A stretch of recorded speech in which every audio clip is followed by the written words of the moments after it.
Being completely honest, as an artist, I'm fairly young and inexperienced, and I don't support myself for my art practice. Instead, I support myself through working in a fine art print shop.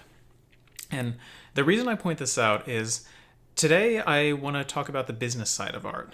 And I don't want to present the illusion that I'm somebody who's more knowledgeable than I actually am.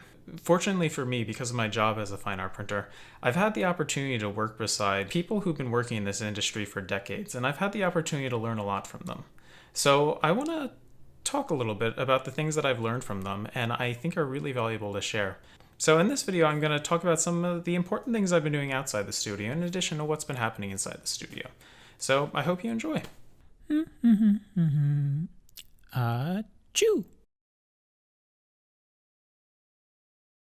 When I was in college, I used a camera to document basically everything. Now that I professionally work in art and I've learned from professionals who specialize in documenting works on paper, I try to scan as much of my art as possible. In another video, I can go into greater depth on scanning and documentation as a whole, but for the sake of this video, I'll just say that I've run hundreds of tests, and in most scenarios, I prefer flatbed scanning for scanning artwork. So anyways, I spent a ton of time over these past couple of weeks scanning my prints. As I was scanning my artwork from college, I noticed a lot of my prints were damaged. It's hard to say how many prints I'll have to tear up, but I can tell you now that a lot of them I won't be able to save. Looking back now, I wish that somebody taught me how to store my artwork. Storing works on paper is pretty simple. You just measure your print and add 2 inches to each side and make a folder out of acid-free foam core. This simple step, which takes about 10 minutes, can save you thousands of dollars in lost inventory. Interleafing is really important also. I have caused myself so much trouble because I didn't do this when I was in college. At ULE, we get pretty fancy with our folders and we add exterior tape. And we also add an interior folder made of acid-free paper. These steps aren't that important, but I'm doing it because I like the idea of my prints having a safe home to live while they're in storage. Recently, it seems like most of the time that I have set aside for my art practice, I spend on the business side of art, doing the things I just showed you, and also working on YouTube videos like this. Despite all that, I still want to make art, and I found time to work on this painting. This week, I started to work on the sky.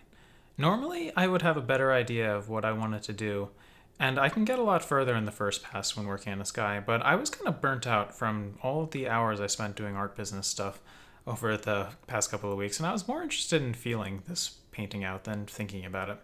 Right now, I'm not trying to make a sky that's particularly dramatic. I just want to set something up that explains where the light is coming from in this landscape, and mirror the composition a little bit with the clouds. That's it.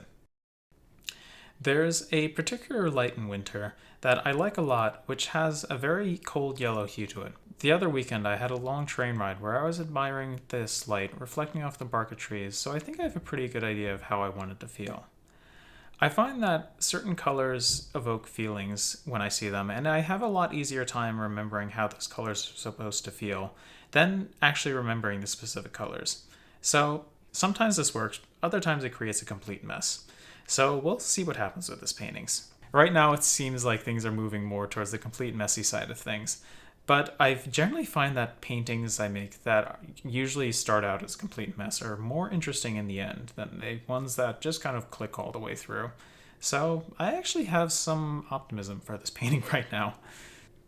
I don't paint this way all the time because it's not particularly smart and efficient, but I spent so much time being smart and efficient with all the business and scanning and archiving stuff I was doing all this week, and I just didn't want to paint that way. I really do enjoy painting, and I kind of just felt like pushing paint around to remind myself of why I put myself through all this.